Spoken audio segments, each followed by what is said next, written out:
Quando Deus precisou de um pai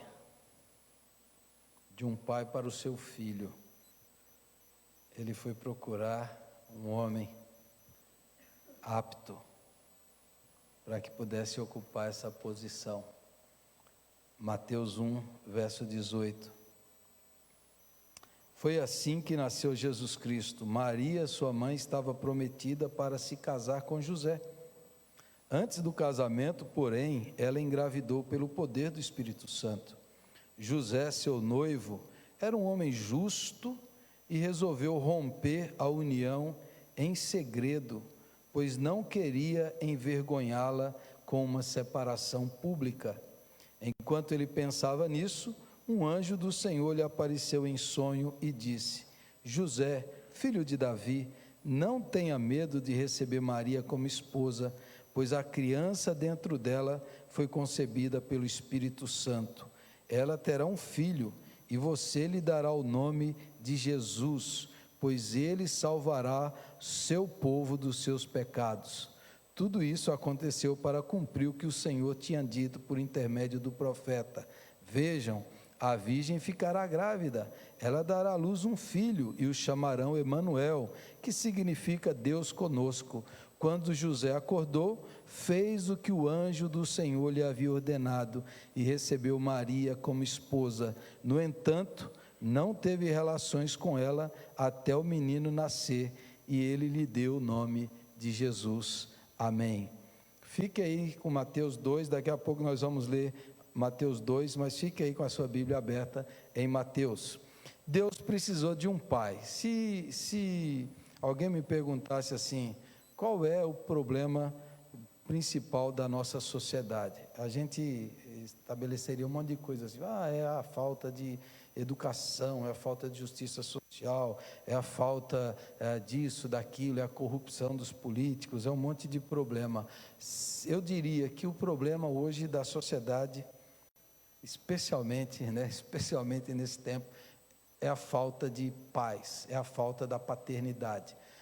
Todos os problemas, delinquência, violência, droga, criminalidade, tudo se origina na falta da paternidade. A paternidade é o que sustenta o universo. A paternidade é o centro do universo. Por isso que o nome de Deus é Pai, é Abba. Por isso que Jesus nos ensinou a chamar Deus de Pai. O grande nome de Deus revelado por Jesus não é Yahvé, não é Jeová, não é o Santo Santo, não é o Shaddai, não é Jeová Jireh. O grande nome que Jesus nos ensinou, a grande revelação, assim, a revelação de Deus completo, a foto perfeita de Deus. A foto perfeita de Deus não é o Shaddai, não é Jeová isso, é Yahvé. A foto perfeita de Deus é Abba, Ele é o Pai, porque a paternidade sustenta o universo. Todos os problemas que surgem, na maior parte, na grande parte dos problemas morais, econômicos, de comportamento, familiares, surgem na falta da paternidade, na falta da paternidade. E quando Deus precisou de um pai para o seu filho, Deus encontrou um homem extraordinário, um homem excepcional, um homem fora do quadrado, um homem fora, um homem que extrapola. Deus encontrou esse sujeito chamado José. E aí eu quero trazer 3 características desse pai. Deus procura paz hoje. Deus procura paz hoje para restaurar a família e para restaurar a sociedade. Deus procura paz hoje para curar a nação. Deus procura paz hoje para abençoar o mundo, pais biológicos e pais espirituais. Nós precisamos de pais espirituais, pais que sejam modelo, inspiração, exemplo, pais, líderes, homens que restaurem a masculinidade verdadeira, não essa masculinidade tóxica, maldita, que infesta a cultura brasileira. Nós precisamos resgatar o que significa ser homem, a masculinidade bíblica, a masculinidade de acordo com Deus e revelado em José. Primeiro, e aí preste bastante atenção, o texto bíblico diz que José era um homem justo. Ele tinha um contrato de casamento com Maria, era um tipo de um noivado, já está tudo certo, vai casar com ela, e o José tem planos, tem sonhos, todo mundo que vai casar tem sonhos, tem planos, tem ideais. Meu filho quer casar, adiou o casamento, mas quer casar, tem planos, tem ideais, planeja as coisas, é um momento lindo da vida. O José está lá, ele quer casar com aquela moça dos seus sonhos, e de repente o José encontra Maria, e a Maria está grávida.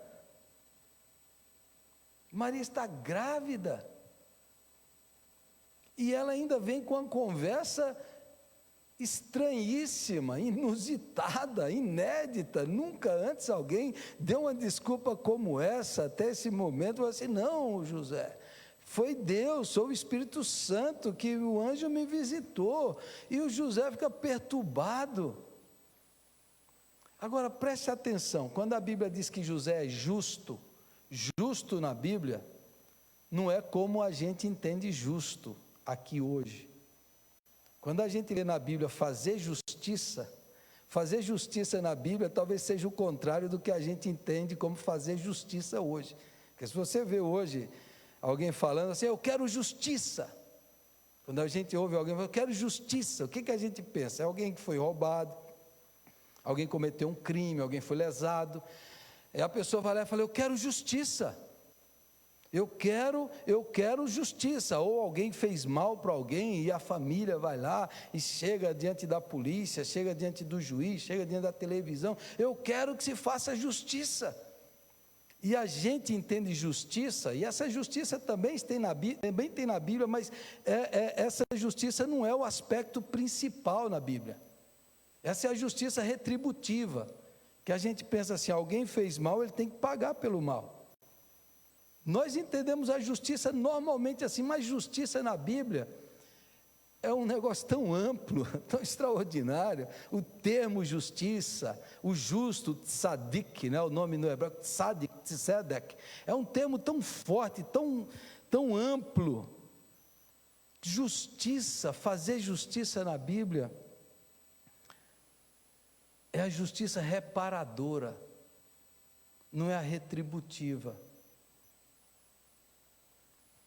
Então, quando eu ministrei uma palestra aqui sobre por que os judeus prosperam, falando da prosperidade financeira dos judeus baseada em provérbios, na mentalidade dos judeus, se você prosperou no seu negócio, se você ganhou dinheiro, quando você ajuda um outro que não conseguiu, que não teve família, que não teve oportunidade, quando um judeu pega o dinheiro dele lá e paga, por exemplo, uma bolsa de estudo para aquele menino pobre, para estudar na melhor universidade, com tudo pago. Quando o judeu faz isso, na mente do judeu, ele não está fazendo caridade, ele está fazendo justiça.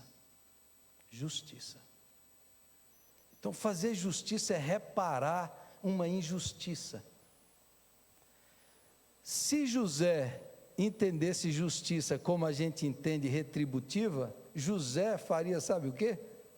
Maria, você me traiu, você destruiu os meus sonhos, você adulterou o nosso relacionamento, você quebrou a aliança. Maria, eu vou fazer justiça com você. Sabe qual é a justiça? Eu vou fazer a lei. A lei no tempo de José era assim: a mulher adúltera era levada até os anciãos pegavam a mulher adúltera, levavam para a praça pública e ela era apedrejada. Imagine se o José tivesse essa noção de justiceiro que a gente tem hoje, de justiçamento. Ela fez mal, que se cumpra essa lei dessa justiça retributiva. Ela pecou, tem que matar. a adúltera tem que ser afastada do centro. Mas José é justo no sentido da piedade, da bondade, da generosidade, da tzadik, da tzedek. Ele é justo nesse sentido. Então imagine o que o José disse nessa tradução que eu li, ficou muito claro. José falou assim: eu vou me separar dela, eu vou lá anular o contrato de casamento, eu vou lá fazer isso, secretamente, para que ninguém saiba o que ela fez, para que ela não seja apedrejada. O José pensou em proteger a mulher que ele entendia que tinha traído ele. Um homem magoado, traído, enganado, ele ainda pensa no bem dela, ele ainda pensa em protegê-la.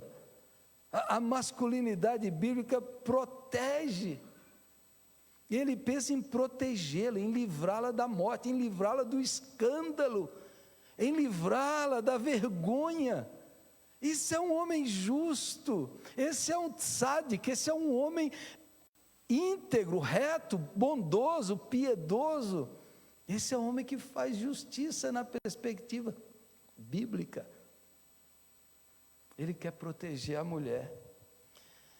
No nosso país, de cada 5 mulheres, uma já foi vítima de violência física ou sexual do seu parceiro. De cada 5, uma já foi vítima de violência física ou sexual. Na pandemia, o número da violência doméstica aumentou 44% no nosso país. O número de feminicídio, 22%. Talvez seja uma das maiores pragas da cultura brasileira, a violência. E esses são os números que são denunciados. Os que não são denunciados, que não são formalizados, a masculinidade que não consegue lidar com a raiva, com a ira, que só sabe ser homem sendo violento, sendo abusivo, fazendo mal para a mulher, para os filhos. A violência doméstica é terrível. E você sabe qual o setor da sociedade hoje que tem mais violência doméstica? Igreja evangélica. Porque os homens dizem que as mulheres têm que ser submissas e têm que apanhar caladas. Caladas. Porque eles mandam, eles têm autoridade.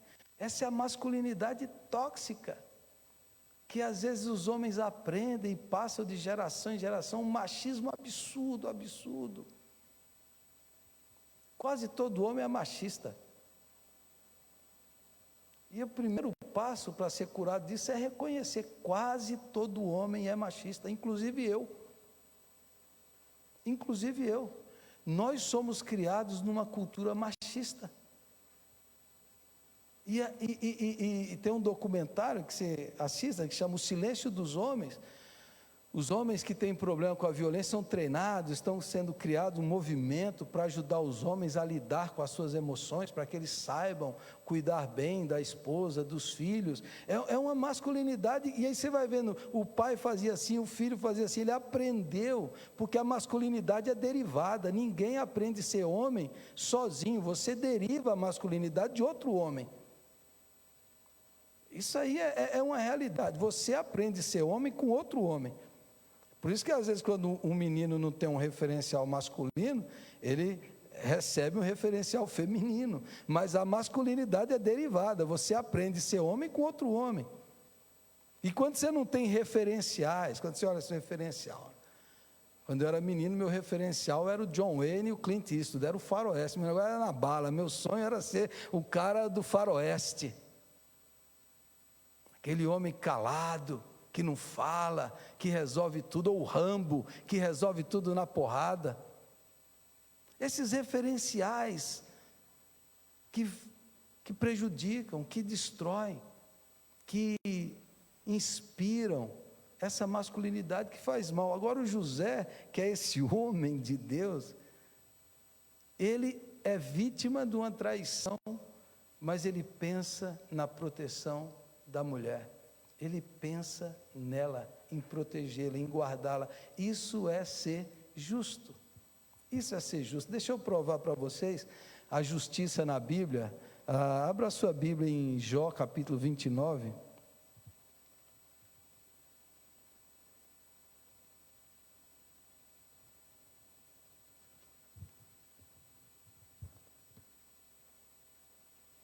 Jó, capítulo 29, a Lei Maria da Penha já está há alguns anos funcionando, né? Maria da Penha, uma mulher que foi vítima de violência durante 23 anos.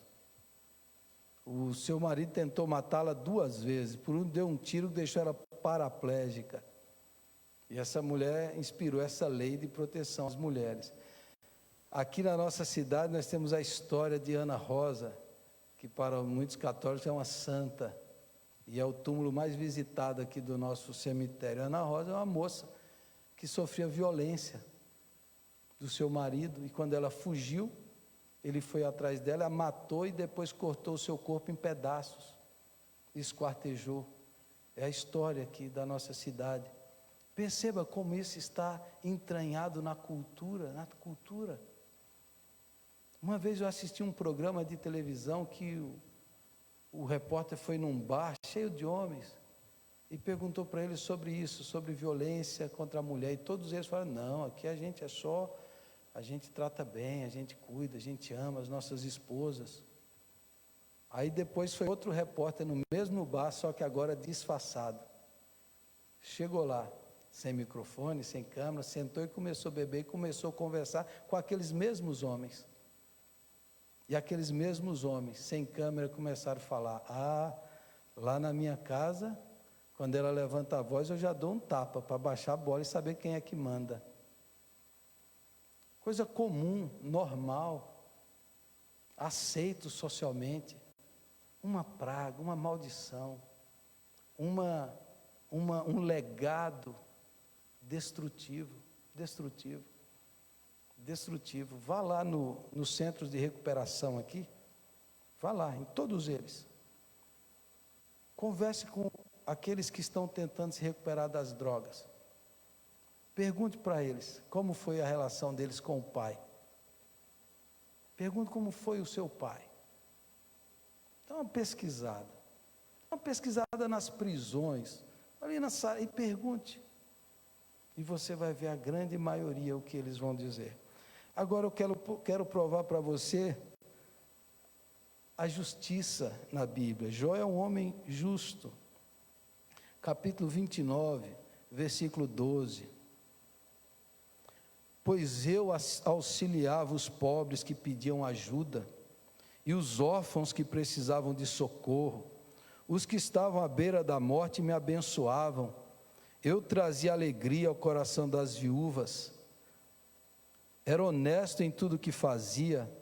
A retidão me encobria como manto, e a justiça eu usava como turbante.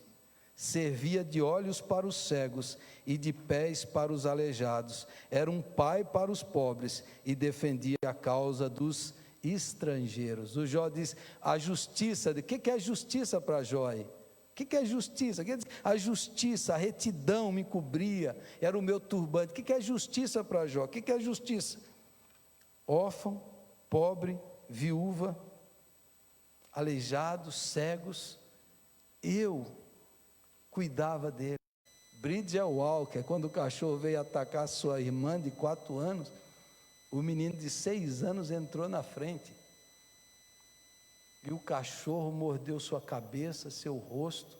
Quando ele foi socorrido, ele conseguiu correr com a irmã e salvou a irmãzinha de 4 anos. E quando ele foi levado para o hospital, ele levou 90 pontos na cabeça e no rosto, e cirurgias. E quando falaram com o menino falou assim: se alguém tivesse que morrer, se alguém fosse morrer, eu pensei que deveria ser eu. Isso é ser homem. Isso é ser pai, isso é a masculinidade bíblica. Proteger, se colocar na frente, Se alguém tiver que morrer, que seja eu. Esse é um menino que já é um herói, já é um tipo de José, é um menino moderno, é um Josézinho de hoje que vai lá e faz isso. Agora os homens hoje fazem filho e foge. Faz filho e vai embora. Faz filho e abandona. E deixa para as mulheres fazerem tudo, cuidar de tudo, se responsabilizar por tudo. Um bando de gente assim que já recebeu esse modelo. Você vai ver aí a ausência paterna, a fuga. Onde estão esses homens? Assim, não sou eu vou protegê-la. Eu vou lá colocar no lugar. É comigo o negócio, é comigo. Esse é um homem extraordinário, esse é o tipo de pai que Deus está procurando, é comigo, não o pessoal que corre. Porque na igreja, na hora da pandemia, na hora da dificuldade, quem é que assume e fala assim, eu assumo o negócio? Quem é que se interessa, que se importa, que fala assim, conte comigo? É nessas horas que você vê quem é e quem não é. Na hora da dificuldade, que assume a responsabilidade, não foge, sai fora, e se omite, se esconde, e foge, não. José vai proteger, vamos proteger a noiva de Cristo, que é a igreja, vamos nos comprometer com a noiva de Cristo, ser um homem justo, bom e piedoso. Segundo lugar, Mateus capítulo 2, verso 13, Mateus 2, verso 13, diz assim: depois que os sábios partiram, um anjo do Senhor apareceu a José. Aí o texto lá diz que o anjo falou com José, e José prontamente, eu vou falar sobre isso, né? José prontamente casou com Maria. Depois que os sábios partiram, um anjo do Senhor apareceu a José em sonho. Levante-se, disse o anjo, fuja para o Egito com o menino e sua mãe. Fique lá até eu lhe dizer que volte, pois Herodes vai procurar o menino a fim de matá-lo. Aí observe a sequência. Naquela mesma noite, José se levantou e partiu com o menino e Maria, sua mãe, para o Egito, onde ficaram até a morte de Herodes. Cumpriu-se assim o que o Senhor tinha dito por meio do profeta: do Egito chamei o meu filho. Verso 19: quando Herodes morreu, um anjo do Senhor apareceu em sonho a José no Egito. Levante-se, disse o anjo, leve o menino e a mãe de volta para a terra de Israel, pois já morreram os que tentavam matar o menino. Então José se levantou, se preparou para voltar à terra de Israel com o menino e sua mãe. Soube, porém, que o novo governador da Judéia era Arquelau, filho de Herodes, e teve medo de ir para lá. Depois de ser avisado em sonho, partiu para a região da Galiléia. A família foi morar numa cidade chamada Nazaré, cumprindo-se desse modo o que os profetas haviam dito, que Jesus seria chamado Nazareno. Segunda característica de José: ele ouve a voz de Deus e ele obedece prontamente, rapidamente. Deus fala com ele e ele não titubeia, ele não questiona, ele não resmunga, ele não argumenta. O José ouve, o anjo vem e fala: José, não temas receber Maria, o que está nela foi o Espírito Santo.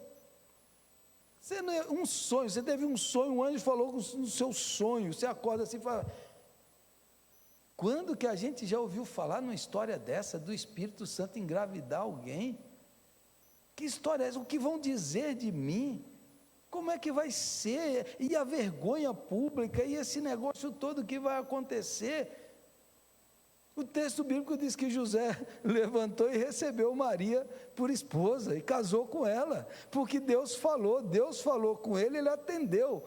Eu questionaria, eu apresentaria, eu precisaria de detalhes, de explicações, mas não, o anjo falou, o José obedece. Aí depois, quando o menino nasce, Herodes quer matar Jesus, o anjo vem e fala: agora, José, você vai fugir. E aí o José poderia pensar: para que cidade, Senhor? Para que? É outro estado? Eu vou sair daqui da Judéia, eu vou para outro estado, eu vou para Galiléia, eu vou para outro lugar. Deus fala: não, José. O anjo fala: não, você vai para outro país.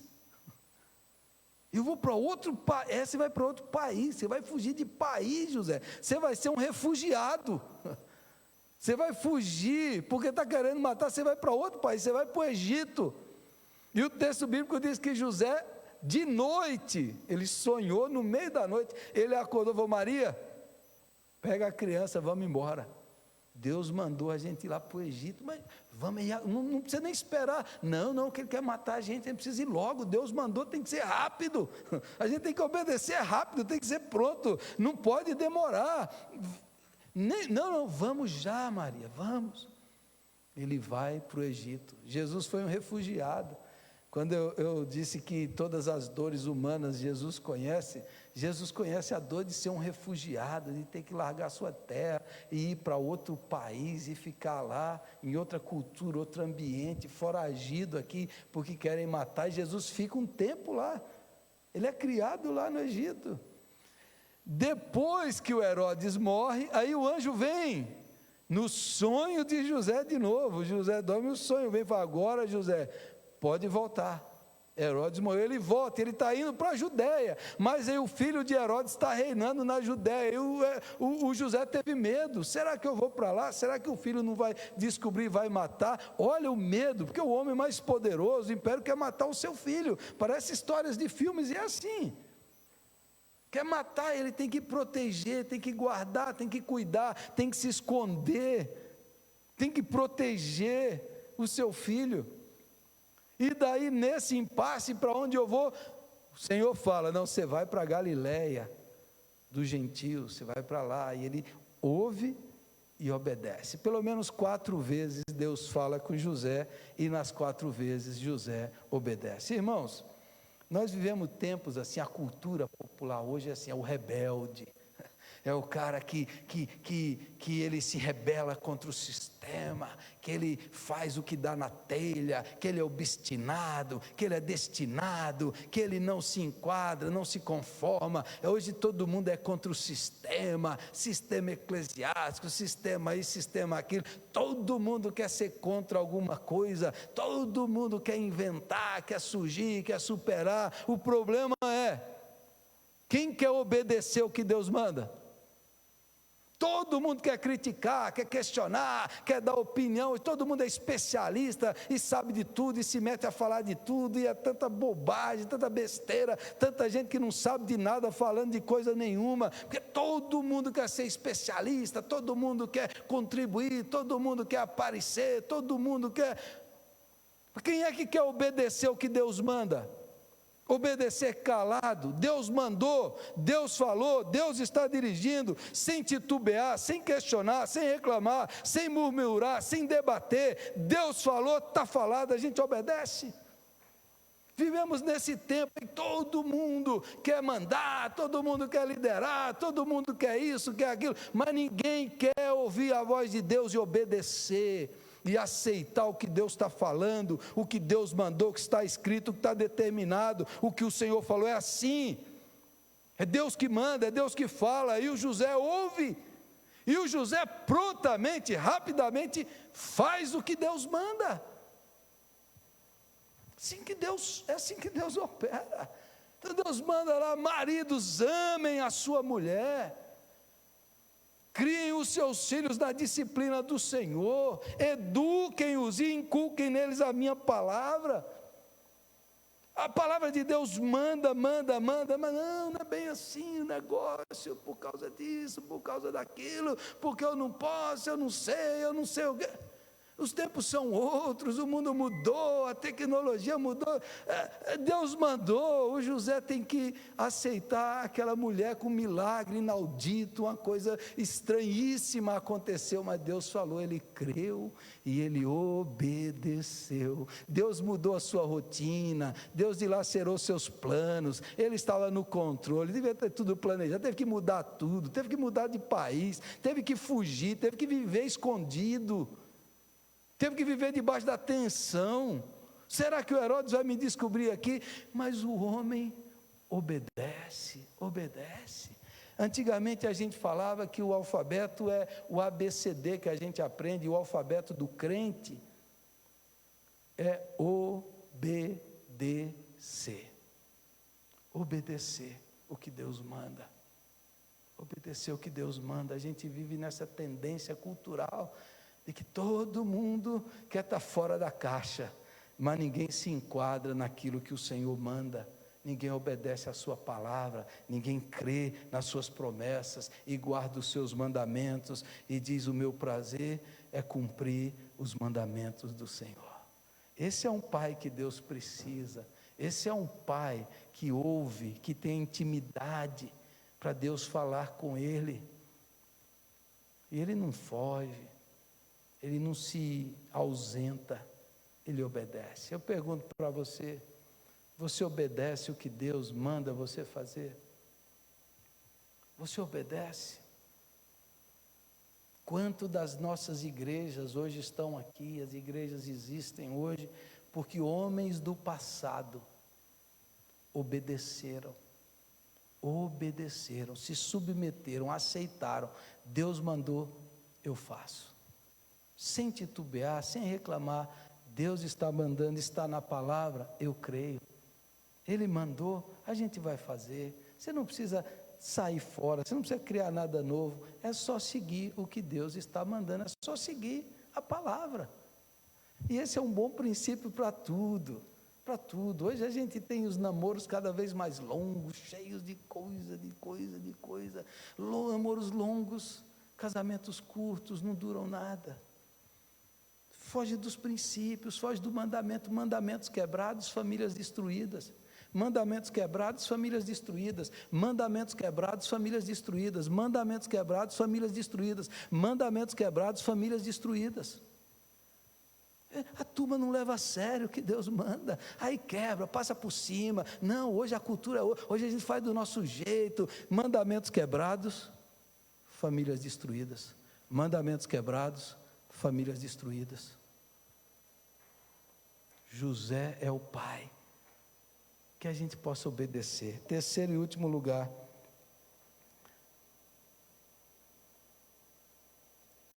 você acha que Jesus já nasceu sabendo que era Deus?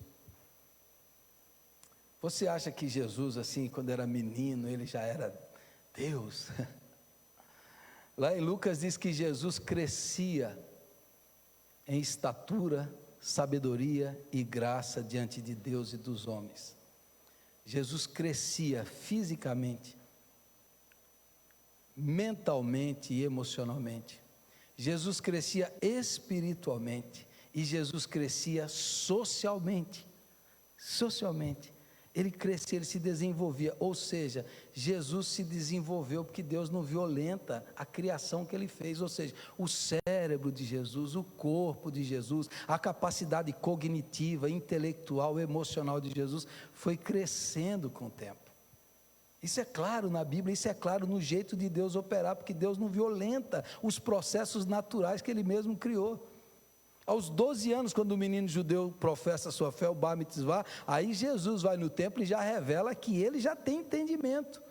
Ele já sabe que Deus já revelou para ele quem ele é, mas ele ainda está no processo. Ele obedece os pais, ele é submisso. Diz que ele obedecia e submetia. Lá pois diz que Jesus, a profissão de Jesus era a profissão do seu pai. A Bíblia traduz por carpinteiro, mas o termo técnico é um termo mais amplo do que carpinteiro, talvez um construtor, alguém que trabalhava, que construía, que fazia coisas com a mão. Jesus era assim, ele aprendeu com o pai, Ele aprendeu com o pai, ele seguiu o ofício do seu pai. Jesus sabia usar as mãos, trabalhar as mãos, e Jesus aprendeu com José, com Maria. Jesus aprendeu a Bíblia, a palavra de Deus com eles. Jesus aprendeu a orar com eles. Jesus os viu ensinando, e Deus preparou um casal cheio do Espírito Santo para ensinar os seus filhos, porque ele estava se desenvolvendo. Agora, o que eu queria destacar, esse terceiro lugar aqui, é: José foi um servo que se contentou em ser servo, em ser coadjuvante, em saber que na história de Deus só tem um ator principal, que na história que Deus escreve só tem um ator principal, o resto é tudo coadjuvante. E José é um servo coadjuvante, que ele aceita, ele se alegra que ele é coadjuvante, porque sabe que todos os servos têm um Senhor, e a vida e a missão e o propósito de José é mostrar Jesus Cristo, é proteger Jesus, é ensinar Jesus, é guardar Jesus, é transferir para Jesus o seu ensino. Imagine José do lado da cama de Jesus, orando por ele, o Filho de Deus, o Senhor do universo. Imagine José olhando nos olhos daquela criança e vendo ali o Criador de todas as galáxias. Imagine José alfabetizando Jesus, falando para Jesus: olha, esse aqui é o Aleph, esse é o Bet, esse é o Gimel, o alfabeto hebraico, que está passando para Jesus, e Jesus vai aprendendo. Imagine isso. Agora você não vai ver. Que coisa incrível, não tem uma frase de José na Bíblia, não tem uma palavra de José, ele não fala nada aqui, mas ele trabalhou nos bastidores, na formação, no alicerce, daquilo que ninguém vê. Vai lá e trabalha lá no alicerce do prédio, da casa, ninguém vê, só vê o José foi lá no alicerce do caráter, do amor, dos princípios, da formação de Jesus. José está lá. José foi o único homem da história que podia levantar de manhã e fazer uma oração e dizer: Senhor, o que nós vamos ensinar para o nosso filho hoje? Que coisa linda! O único homem que podia dizer assim: Senhor, o que nós vamos ensinar para o nosso filho hoje? José é o servo dos bastidores, nessa cultura de celebridade. Todo mundo hoje quer ser celebridade, quer ter milhões de seguidores, quer virar youtuber, quer ir para o Instagram, quer tirar foto, quer ficar famoso. Todo mundo quer ter os 15 minutos de fama, como diria o pintor americano que disse isso. Essa cultura de celebridade. O José serve, se contenta em ser servo, sai de cena, ninguém mais o ouve dele. Ele fez o que Deus deu para ele fazer, e ele faz e fica satisfeito, fica feliz, fica grato. Foi isso que Deus chamou para ser, foi isso que Deus me deu para fazer: cuidar, ensinar, proteger o menino, não aparecer e colocar o holofote, o foco nele. Olhem para Jesus, ele é o centro, ele é a glória de Deus, ele é a beleza. A minha missão era cuidar dele, era ensiná-lo na infância, e José faz isso com toda a dedicação, todo o amor, todo o empenho, para dizer para todos nós que nós somos servos. Que Jesus, quando Jesus diz lá em Marcos 10, 45, pois o próprio Filho do Homem, não veio para ser servido. Nessa cultura que todo mundo quer ser servido, todo mundo tem uma vida confortável, quer ser cuidado e alimentado e servido. O próprio Filho do Homem não veio para ser servido, mas para servir e dar a sua vida em resgate de muitos. Servir e dar a sua vida.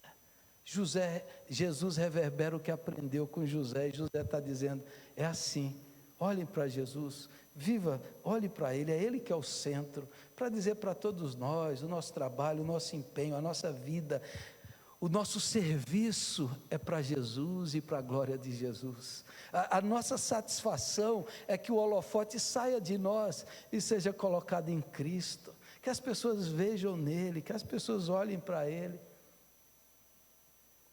que ele seja o centro, que ele seja o centro. José não rouba a cena, não muda o holofote, ele não quer aparecer, ele coloca tudo para Jesus Cristo. Não tem nada demais, a gente está transmitindo aqui pelo Face, eu quero que a igreja tenha muitos seguidores, eu quero que muita gente ouça a palavra, mas a questão é, eu quero que conheçam Jesus, não o meu nome, que adorem a Jesus, que amem a Jesus, que sirvam a Jesus. Essa tem que ser a nossa motivação, que os nossos filhos, que eu, você, nós sejamos apenas o meio, que os filhos não dependam de mim para ter comunhão com Deus, que os filhos não dependam da mãe, do pai, não, eles amem a Jesus e adorem a Jesus e ouçam a voz de Jesus, que o nosso papel é preparar, é treinar, e depois a gente sai de cena, igual José saiu, e agora Jesus fica no centro, porque é Jesus que é o Salvador, que é o Senhor, é Jesus que é o modelo, que é a referência, amém? Eu queria concluir essa mensagem, irmão, dizendo: a gente precisa de um novo referencial de masculinidade, de exemplo. A gente precisa ensinar os meninos a serem homens, homens como José e homens como Jesus, homens fortes, homens viris, homens dedicados, homens líderes, mas homens generosos, piedosos, bondosos, homens que oram, homens que protegem a sua família, homens que dão a vida pelo bem da sua família, homens que se entregam, que se dedicam, que entram na frente e diz, como o menino disse: se alguém tiver que morrer, que seja eu, como Jesus disse para o pai: pai, alguém precisa morrer, que seja eu. Jesus disse para Deus Pai: alguém precisa morrer para salvar a humanidade, que seja eu. Que alguém precisa pagar esse preço, alguém precisa, que seja eu, Senhor, que assume essa responsabilidade, que não foge, que não se esconde na batalha, que não se esconde lá no comodismo. Não, conte comigo, é eu aqui, eu que vou para a batalha. Esse referencial de Jesus como modelo de masculinidade, que é firme, mas é eterno, que é decidido, mas é gracioso, que é um líder que mostra suas emoções, que é vulnerável, que a gente possa olhar para Jesus e nos livrar dessa masculinidade tóxica, dessa paternidade doentia, ausente, que a gente vê em tantos lugares, que a gente possa olhar e passar para os nossos filhos esse legado. Jesus é o nosso modelo, é o nosso centro, Jesus é o nosso padrão. Que seja assim, meu irmão, minha irmã, em nome de Jesus. Feche os seus olhos e ore. Oramos pelos filhos, orem pelos pais agora. O Brasil ainda enfrenta uma maldição que é chamada alcoolismo. Muitos homens presos no alcoolismo. Muitos homens.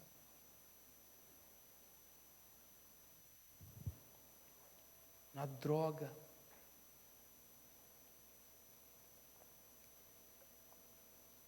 Muitos filhos sem pais, pais ausentes. Muitos maridos que separam das esposas e abandonam os filhos.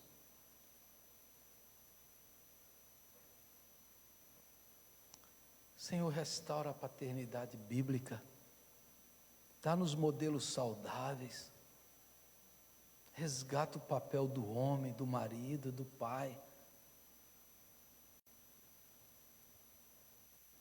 Ajuda-nos, ó Deus, na nossa cultura brasileira, a ver uma cura das famílias no coração dos pais.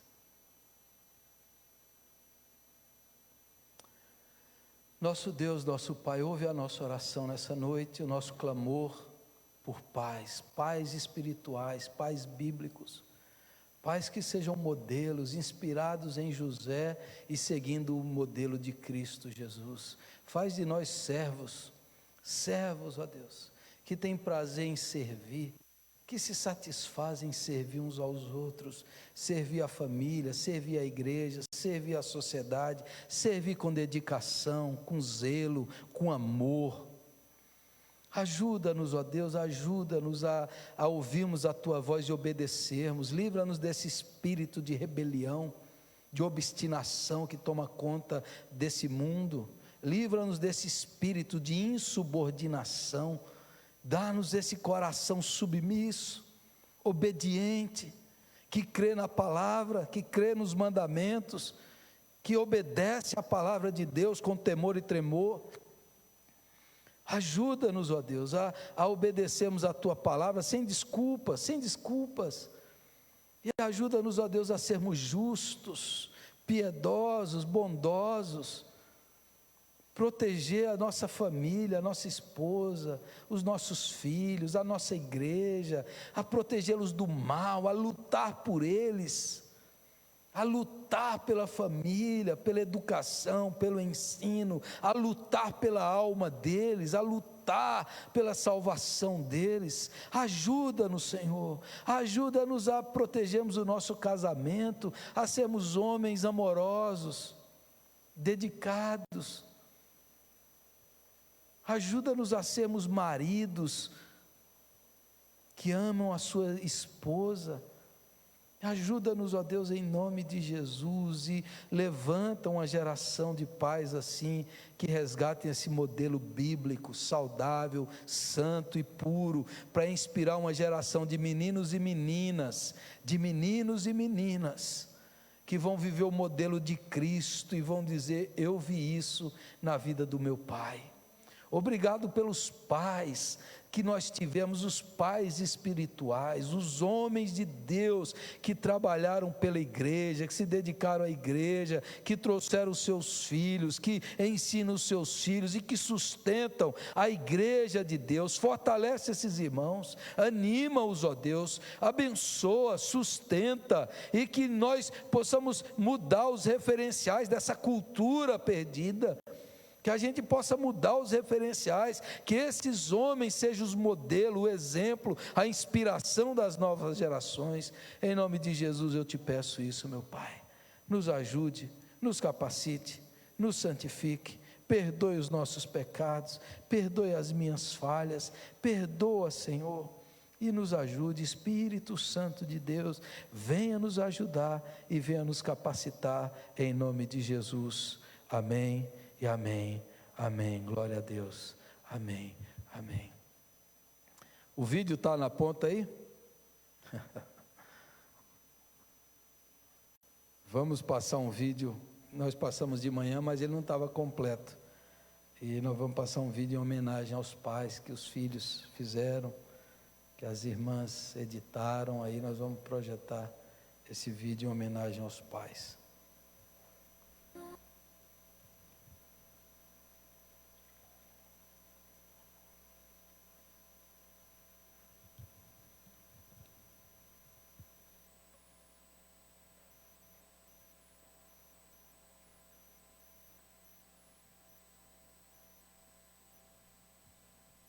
Os irmãos que estão em casa também vão assistir, e muitos vão aparecer nesse vídeo. Você me ensinou a amar a Deus. Pai, você me ensinou a amar o que Ele ama. Oi, meu nome é Júlia Emanuel. Oi, meu nome é Ana Luísa. E hoje nós estamos aqui para homenagear nosso pai. Nosso pai é um pai muito bom. Ele sempre deu amor e carinho pra gente desde quando a gente nasceu. Ele que me ensinou a jogar futebol, ele que me ensinou a andar de bicicleta. Ele leva sempre no futebol e sempre anda de bicicleta comigo. Ele joga Free Fire comigo, joga FIFA comigo. Ele que me ensinou a jogar FIFA. E ele sempre leva também a gente na praça. E ele é um pai muito bom mesmo. Oi, meu pai tem amor e carinho comigo, e com o João e com o José. E eu nunca vou soltar ele, porque ele é o meu pai preferido. E sempre leva a gente nas carrinhos. Ele sempre, eu tô aprendendo a andar sem rodinha, que ele que me ensinou. E ele é um pai muito bom mesmo. E eu tô... Pai, eu te amo. Pai, eu te amo. Gente, eu amo meu papai e por isso eu fiz esse desenho pra ele. É do Dia dos Pais. Feliz Dia dos Pais, pai. Beijo, te amo tanto. Como chama o seu pai?